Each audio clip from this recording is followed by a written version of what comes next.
Congratulations, Mr. President. დონალდ ტრამპმა ინაუგურაციიდან რამდენიმე საათში შეერთებულ შტატებში ფაქტობრივად რევოლუციური ცვლილებები დაიწყო. ტრამპის ადმინისტრაციის ყოველ დღეს ამერიკას დავაყენებ პირველ ადგილზე. ჩვენი სუვერენიტეტი დაბრუნდება, ჩვენი უსაფრთხოება აღდგება და სამართლიანობის სასწორი დაბალანსდება. დასრულდება იუსტიციის დეპარტამენტისა და ჩვენი მთავრობის სასტიკი, ძალადობრივი და უსამართლო გამოყენება. სახი აზრის რევოლუცია, ასე შეაფასა გამარჯვება არჩევნებში და დაგეგმილი ცვლილებები. ხო და რას ცვლის ტრამპი მოსვლიდან რამდენიმე საათში და რა გავლენა ექნება შტატების პოლიტიკის მკვეთრ ცვლილებას მსოფლიოსა და საქართველოზე?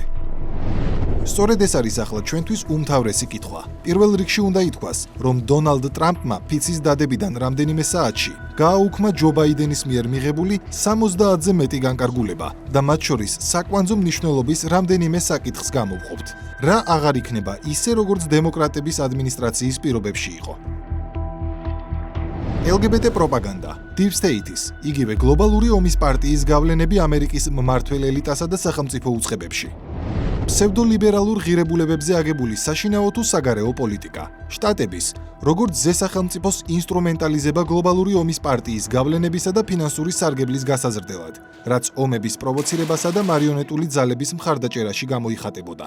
საქართველოს კონტექსტისთვის ყველაზე მნიშვნელოვანი ცვლილებებით დავიწყოთ, ანუ შტატების ახალი საგარეო პოლიტიკით, რომელსაც სახელმწიფო დეპარტამენტი კურირებს. ბაიდენის ადმინისტრაციის პირობებში სახელმწიფო დეპარტამენტი ფაქტობრივად ზეწოლის მთავარი არაღად იყო ქცეული მსოფლიოს სხვადასხვა ქვეყანაში აგრესიული ფსევდოლიბერალური პოლიტიკის გასატარებლად. ისინი უცხო ქვეყნების შიდა პოლიტიკაში ხისტად ერეოდნენ, მიკერძოებული განცხადებებით, უსამართლო სანქციებითა თუ ფინანსებით. უგულებელ ყოფდნენ მათ სუვერენიტეტს და ტრადიციულ თუ ეროვნულ ღირებულებებს, ლობირებდნენ ომებს. ენტონი ბლინკენს, რომელსაც New York Times-მა ახლახან სტატია მიუძღვნა სათაურით, როგორ იქცა ენტონი ბლინკენი ომის მდივნად, პოსტზე მარკო რუბიო ჩაანაცვლებს, რომელიც ტრამპის საგარეო პოლიტიკის მთავარ ასპექტებს ასე განმარტავს. That will be our job across the world is to ensure that we have a foreign policy that advances the national. მსოფლიოში ჩვენი სამუშაო იქნება უზრუნველყოთ, რომ ჩვენ გვაქვს საგარეო პოლიტიკა, რომელიც ამერიკის შეერთებული შტატების ეროვნულ ინტერესებს წინ წაწევს. მე ველოდები, რომ დედამიწაზე ყველა ერი თავის ეროვნულ ინტერესს წინ წაწევს და იმ შემთხვევებში და მე ვიმედოვნებ, რომ ასეთი ბევრი იქნება, როდესაც ჩვენი და მათი ეროვნული ინტერესები ემთხვევა, ჩვენ ველოდებით მათთან თანამშრომლობას. ეროვნული ინტერესებით მოქმედება არის ის, რისთვისაც გლობალური ომის პარტიის მხრიდან საქართველოს ხელისუფლებას არაერთი ხელოვნურად შექმნილი კრიზისის, მუქარებისა და ზეწოლის დაძლევა მოუწია. ხოლო როდესაც ახალი სახელმწიფო მდივანი ამბობს, რომ მოელის ყველა ქვეყნისგან ეროვნული ინტერესებით მოქმედებას, ტრაგიკომიკურია, რომ მას სალომე ზურაბიშვილი მთელი რადიკალური ჯგუფების სახელით მსგავს მესიჯს უგზავნის. And if America wants to be first, wants to be strong, it can be. თუ ამერიკა სურს, რომ იყოს პირველი, იყოს ძლიერი, მაშინ მას არ შეუძლია კავკასიაში დამცირებულ იქნას 3.7 მილიონი მოსახლეობის მქონე ქვეყნის მიერ. აი ასე გამოიყურება აგენტის აზროვნება და მისწრაფება უპირობო მორჩილებისკენ. მას და მის ოპოზიციონერ მეგობრებს, რომ გადამწყვეტი მნიშვნელობა ჰქონოდათ ქართულ პოლიტიკაში, განა ეჭვი ეპარება ვინმეს, რომ საქართველო უკრაინის ბედს გაიზიარებდა. სწორედ მსგავსი უპირობო მორჩილება და ეროვნული ინტერესების ნაცვლად გარე ინტერესებით მოქმედება არ იქცა უკრაინაში არსებული ვითარების მიზეზად. ამაზე ხომ თავად ზელენსკი და მისი ადმინისტრაციის ყოფილი მაღალჩინოსნებიც უკვე ღიად საუბრობენ. ეს იყო უბრალოდ ტყუილი სიტყვები, რომ უკრაინა იქნებოდა ნატოში, რადგან 10 წლეულები გავიდა და უკრაინა მაინც ვერ გახდა ნატოს წევრი. ეს არ იყო გულწრფელი. Моё мнение очень простое. Украину наняли для создания неприятностей России. უკრაინა დაიქირავეს რუსეთისთვის უსიამოვნებების შესაქმნელად, სატყუარა დათვისთვის, ავღანეთი, როგორც გსურთ, ისე დაარქვით. ჩემი აზრი იმაში მდგომარეობს, რომ ჩვენმა ბელადებმა გაყიდეს უკრაინა, როგორც ინდიელთა ტომი რუსეთთან საომრად. ომის პარტიამ უკრაინაში სასურველი შედეგი მიიღო, მაგრამ საქართველომ შეძლო და დაიცვა ის, რის მნიშვნელობაზეც შტატების სახელმწიფო დეპარტამენტის ახალი უფროსი საუბრობს: სუვერენიტეტი და ეროვნული ინტერესი, რაც მშვიდობის შენარჩუნებაში გამოიხატება. საქართველოს ხელისუფლება ხომ მუდმივად მშვიდობის დაცვაზე აკეთებს აქცენტს, უკრაინაში კი ომის უსწრაფესად დასრულების აუცილებლობაზე საუბრობს. იგივე პოზიციები ისმის ახლა უკვე ვაშინგტონიდანაც. You know, if he's no angel. იცით, ის ანგელოზი არ არის. მას არასოდეს უნდა დაეშვა ეს ომი. პირველ რიგში ის იბრძვის გაცილებით დიდ ძალასთან. მას არ უნდა ეომა, რადგან ჩვენ შეგვეძლო შეთანხმებისთვის მიგვეღწია. მე შემეძლო გარიგების დადება ძალიან მარტივად, მაგრამ ზელენსკიმ გადაწყვიტა, მე ვიომებ. And Zelensky decided that I want to fight. უფრო სწორი იქნებოდა ზელენსკის უთხრეს და მანაც თქვა რომ იომებდა. განათავად უკრაინელმა მაღალჩინოსანმა არახამია მარაღიარა რომ ომიდან დაახლოებით ერთ თვეში, ჯერ კიდევ სტამბოლში, თითქმის მიღწეული სამშვიდობო შეთანხმება Deep State-ის დავალებით ბრიტანეთის იმდროინდელმა პრემიერმა ბორის ჯონსონმა ჩაშალა. Більш того, коли ми повернулися зі Стамбулу, приїхав Борис Джонсон. როდესაც სტამბოლიდან დავბრუნდი, კიევში ბორის ჯონსონი ჩამოვიდა და თქვა, რომ არაფერს ხელს არ მოვაწერთ, მოდით უბრალოდ ვიომოთ. ომი გაგრძელდა, ხოლო მათ ვინც უკრაინის ომი წაახალისეს, საქართველოში მეორე ფრონტის გახსნა სურდათ. და ეს იყო ყველაზე დიდი ზეწოლა, რასთან გამკლავებაც ქართველ ხალხსა და მის მიერ არჩეულ ხელისუფლებას ერთად მოუწია და პროცესი დღესაც გრძელდება. გლობალური ომის პარტია ქვეყნის შიგნით აქტიურად ცდილობდა და ცდილობს სხვადასხვა გზებით სახელმწიფო გადატრიალებას და მმართველობაში აგენტოკრატიის დაბრუნებას. თუმცა ახალი ადმინისტრაციის პირობებში ბევრი რამ ამ მიმართულებითაც იცვლება. დონალდ ტრამპმა ინაუგურაციიდან რამდენიმე საათში ხელი მოაწერა განკარგულებას, რომლის თანახმადაც შტატები საგარეო დახმარების ყველა პროგრამას მინიმუმ 90 დღით აჩერებს. ასევე სახელმწიფო დეპარტამენტმა შეწყვიტა USAID-ისთვის დამტკიცებული ახალი ხარჯები და უკვე არსებული გრანტების მიწოდება ყველა პროგრამისთვის, სანამ თითოეულის მნიშვნელობა და დანიშნულება არ შემოწმდება. საინტერესოა, შემოწმების შემდეგ რას აღმოაჩენს რუბიოს დეპარტამენტი, მაგალითად USAID-ის ქართულ სამსახურში. პირველ რიგში აღმოაჩენს, რომ USAID აქტიურად აფინანსებდა სახელმწიფო გადატრიალების ტრენინგებს საქართველოში. ჩამოჰყავდა სერბი ტრენერები, რომლებიც ასევე უცხოური გრანტებით დაფინანსებული ორგანიზაციების წევრებსა და აქტივისტებს ძალადობრივი აქციების საფუძვლებში არკვევდნენ. აღმოაჩენს, რომ USAID აფინანსებდა ისეთ პოლიტიკურ ძალებს, რომლებიც რევოლუციისთვის ამზადებდნენ ახალგაზრდებს. აღმოაჩენს, რომ USAID ამერიკული გადასახადების გადამხდელების ფულს ხარჯავდა ხელისუფლებაში იმ ძალების მოსაყვანად, რომლებიც ახალი ადმინისტრაციისგან განსხვავებით ომს ლობირებდნენ და Deep State-ის ქართულ საცეცებს წარმოადგენენ. სახელმწიფო დეპარტამენტი რუბიოს ხელმძღვანელობით აღმოაჩენს, რომ USAID ლობირებდა და ფინანსურად ეხმარებოდა ძალებს, რომლებიც ტრამპს ბოროტ კლოუნს, რუსეთის ჩარევით მოსულ პრეზიდენტსა და სამარცხვინოს უწოდებდნენ. არც ერთ ქვეყანას არ შეუძლია ის დაამტკიცოს, როგორც ევროპის ქვეყნებს, ისე ამერიკის შეერთებულ შტატებსაც, რომლის არჩევნებშიც რუსული ჩარევა განხორციელდა. ბოლო არ გავბედოთ და უნდა ვთქვათ, რომ რუსული პროექტი იყო, ამერიკის პრეზიდენტი 4 წლის განმავლობაში ვინც მართავდა ამერიკას, იყო რუსული პროექტი. შტატების მხრიდან საგარეო დაფინანსების შეწყვეტა და გადახედვა ცხადია ის საკითხია, რომელიც ქართველი სოროსისტების ინტერესებში არ ჯდება, მაგრამ პირდაპირ თუ ირიბად ქართველი ხალხის უმრავლესობის მიდგომებთან თანხვედრაშია. ტრამპის განკარგულებაში ვკითხულობთ. ამერიკის შეერთებული შტატების საგარეო დახმარების სფერო და ბიუროკრატია არ არის თანხვედრაში ამერიკის ინტერესებთან და ხშირ შემთხვევაში ამერიკულ ღირებულებებთან მიმართებით არაეთიკურია. ისინი მიზნად ისახავს მსოფლიო მშვიდობისთვის ძირის გამოთხრას. უცხოურ ქვეყნებში ისეთი იდეების წახალისებით, რომლებიც პირდაპირ წინააღმდეგობაშია ქვეყნებს შიგნით და ქვეყნებს შორის ჰარმონიული და სტაბილური ურთიერთობების განვითარებასთან. ეს განცხადება ადასტურებს იმას, რასაც წლებია საქართველოს ხელისუფლება ამტკიცებს.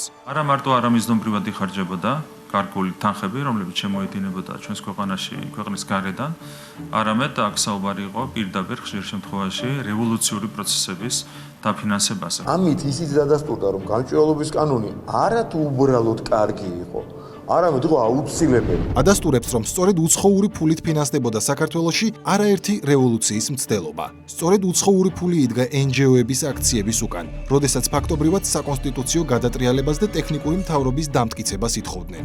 ეროვნული თანხმობით შეიქმნას მთავრობა. სწორედ უცხოური ფულით დაფინანსებული ჯგუფები ლობირებდნენ საქართველოს ომში ჩართვას და მეორე ფრონტის გახსნას, როდესაც ქვეყნის ცაზე ბომბების წვიმას ნატრულობდნენ. ხება მომენტი, რომ შეიძლება რაღაც ბომბებისგან მიღებული რაღაცა ცეცხლი უფრო სჯობდეს იმ სირცხვილს და იმ ხვას.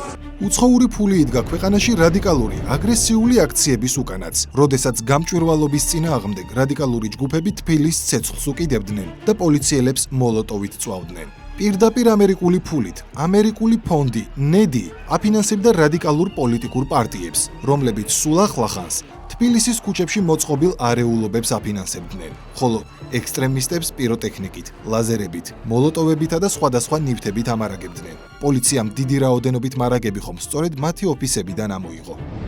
უცხოური დაფინანსებით ჩვენს ქვეყანაში არა მხოლოდ რადიკალური მოქმედებები, არამედ ფსევდოლიბერალური ფერადი პროპაგანდაც აქტიურად ფინანსდებოდა, ისევე როგორც ევროპის ქვეყნებში. LGBT პროპაგანდა ხომ Deep State-ის ერთ-ერთ მძლავრი იარაღს წარმოადგენდა სხვადასხვა ქვეყანაში გავლენების მოსაპოვებლად.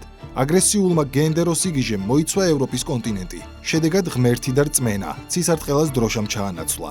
ტრადიციული ღირებულებები ჰუმანიზმის სახელით შეფუთულმა გარყვნილების პროპაგანდამ.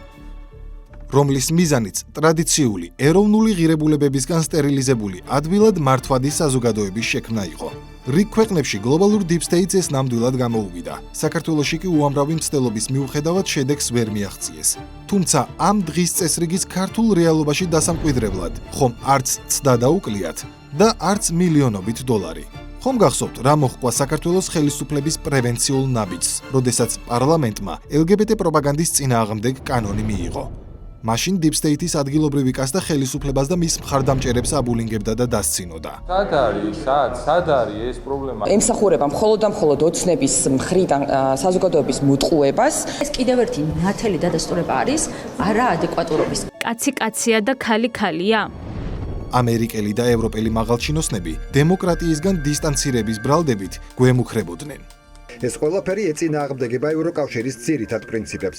ამ მოცემულობაში შანსი არაა საქართველოს ევროინტეგრაცია. თუმცა ამ მიმართულებითაც ყველაფერი შეიცვლება. დღეს უკვე შტატების პრეზიდენტისგანაც გვესმის ის, რისი თქმის გამოც საქართველოს ხელისუფლებას და ქართველ ხალხს უამრავი თავდასხმის მოგერიება მოუწია. დღეიდან ამერიკის შეერთებული შტატების მთავრობის ოფიციალური პოლიტიკა იქნება, რომ არსებობს მხოლოდ ორი სქესი, მამრობითი და მდედრობითი. შესაბამისად, ფაქტებით დასტურდება, რომ შტატების ახალი ადმინისტრაციის პოლიტიკა სრულ თანხმედრაში მოდის საქართველოს ხელისუფლების ხედვებთან. LGBT პროპაგანდის წინააღმდეგ ბრძოლიდან დაწყებული, შვიდობის პოლიტიკის მხარდაჭერით დასრულებული. რაც ქართველ რადიკალებს საგონებელში აგდებს. ნიკა გვარამიას კომენტარი სრულად აღწერს მათ მდგომარეობას.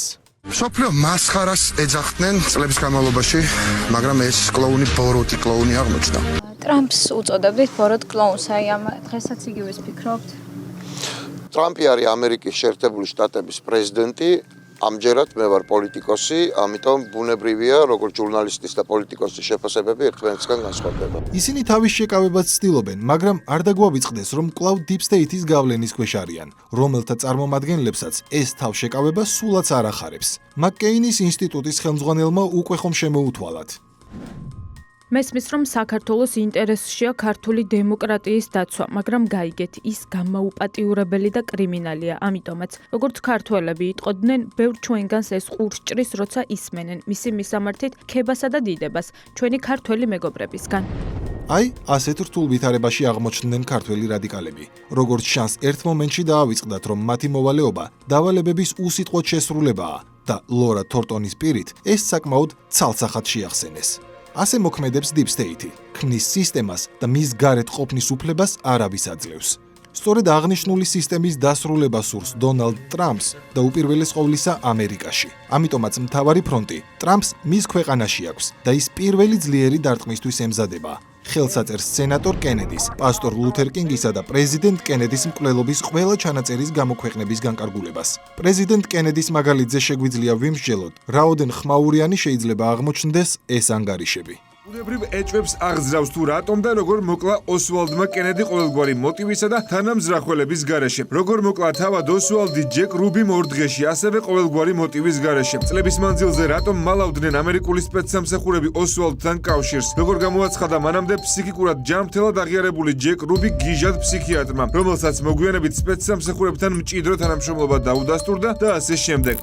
2022 წელი, 17 დეკემბერი, Fox News-ი, ტაკერ კარლსონი. 1992 წელს კონგრესმა მიიღო პრეზიდენტ ჯო კენედის მკვლელობის ჩანაწერების კოლექციის აქტი.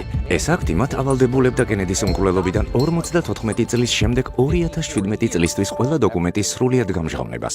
ბოლო ადმინისტრაციამ პირობა დადო, რომ ამ კანონს სრულად დაიცავდნენ. დღეს შუადღისას ბაიდენის ადმინისტრაციამ ზუსტად იგივე გააკეთა. თითქმის 60 წლის შემდეგ ათასობით გვერდიან დოკუმენტს ისევ ვერ ვხედავთ. რა თქმა უნდა, ეს არ არის ვინმეს დაცვით ნაკარნახევი, რადგან ყველა მონაწილე პირი უკვე გარდაცვლილია. ეს არის ინსტიტუტის დაცვა, მაგრამ რისთვის? ეს ნიშნავს, რომ ამერიკის შეერთებული შტატების მთავრობაში არიან ძალები, რომლებიც მთლიანად დემოკრატიული კონტროლის მიღმა არიან. ეს ძალები უფრო ძლევამოსილნი არიან, ვიდრე არჩეული ჩინოვნიკები, რომლებიც ვითომ მათ მეთვალყურეობენ. ამ ძალებს შეუძლიათ გავლენა მოახდინონ არჩევნების შედეგებზე. მათ შეუძლიათ დამალონ თავიანთი თანამონაწილეობა ამერიკის პრეზიდენტის მკვლელობაში. სხვა სიტყვებით რომ ვთქვათ, მათ შეუძლიათ გააკეთონ თითქმის ყველაფერი, რაც სურთ. ისინი ქმნიან მთავრობაში, რომელიც დასცინის თავისი არსებობით დემოკრატიის იდეას. ტრამპი კი აპირებს ერთხელ და სამუდამოდ წერტილი დაუსვას ბუნდოვანებას და მთავრობას მთავრობაში, ანუ არაფორმალურ გავლენებს, ანუ deep states. ამაზე კი მისი საკადრო გადაწყვეტილებებიც მეტყველებს და რადგან დაზვერვის სამსახურებზე ვსაუბრობდით, ტულსი გაბარდზე შევჩერდეთ, რომელიც ტრამპმა ეროვნული დაზვერვის ხელმძღვანელად დაასახელა. აი ისიც. ვინ მართავს რეალურად მთავრობას თქვენი გამოცდილებით? პრეზიდენტი ბაიდენი არ არის ის, ვინც უბრძანებს. ის არ არის გადაწყვეტილების მიმღები. არც კამალა ჰარისი და არც იქნებოდა თუ ჰარის პრეზიდენტად აირჩევდნენ. ეს არის დემოკრატების ელიტისგან შემდგარი პოლიტიკური ხროვა, ომის გამჩაღებლები, რომელიც შედგება ისეთი ადამიანებისგან, როგორებიც არიან ჰილარი კლინტონი, ბარაკ ობამა, ტონი ბლინკენი, ჯეიკ სალივანი, ადამიანები, ვინც სამხედრო ინდუსტრიულ კომპლექსში არიან. ხალხი, ვინც სარგებელს იღებს იმით, რომ ჩვენ მუდმივად ომის მდგომარეობაში ვიყოთ. ცხადია, მის დამტკიცებას ეროვნული დაზვერვის ხელმძღვანელის პოსტზე აქტიურად ეწინააღმდეგებიან deep state-ის მართული სენატორები და როგორც ჩანს, მათ შორის ზოგიერთი რესპუბლიკელია. ამიტომაც დაწერა ტრამპის შვილმა პლატფორმა X-ზე. ნებისმიერი რესპუბლიკელი სენატორი, რომელიც ტულსი გაბარდის წინააღმდეგ ხმას მისცემს, პრაიმერიზზე დაყენებას იმსახურებს, კმარა deep state-ის სისულელე. Deep State-ის მართული რესპუბლიკელები როგორც ჩანს სერიოზული პრობლემაა. რომარა შტატების ვიცე-პრეზიდენტის JD Vance-ის ხმა თავდაცვის მდივნის თანამდებობას პიტ ჰექსეტი ვერ დაიკავებდა. პენტაგონის ახალი ხელმძღვანელის ხედვები დიდ საფრთხეს უქმნის გლობალური ომის პარტიის ერთ-ერთ უმთავრეს საყრდენს, სამხედრო ინდუსტრიულ კომპლექსს, რადგან როგორც დაანონსებულია, ახალი მმართველობა გადახედავს პენტაგონის კონტრაქტორებს, ჩაატარებს ფინანსურ აუდიტებს და უზრუნველყოფს ხარჯების გამჭვირვალობას. როგორც ვხედავთ, მცირე გართულებების მიუხედავად, ტრამპის ახალი ადმინისტრაცია Deep State-ის, ანუ ჩრდილოვანი გავლენების დამარცხების დაპირების შესასრულებლად ქმედით ნაბიჯებს დგამს და წინ მიიწევს. ხოლო მიღებული გადაწყვეტილებები ცხადყოფს, რომ ფსევდოლიბერალური დოქტრინის ნგრევა ჩვენს თვალწინ აქტიურ ფაზაში შევიდა სწორედ იქ, საიდანაც ის მსოფლიოს სხვადასხვა სახელმწიფოს და მათ შორის საქართველოს დაზიანებასაც აქტიურად ცდილობდა. ასე რომ ცხადია, თუ კარდინალური ცვლილებებით ბოროტება მის სათავეში დამარცხდება, გამოძახილი დანარჩენ მსოფლიოზე და შესაბამისად საქართველოზეც აისახება.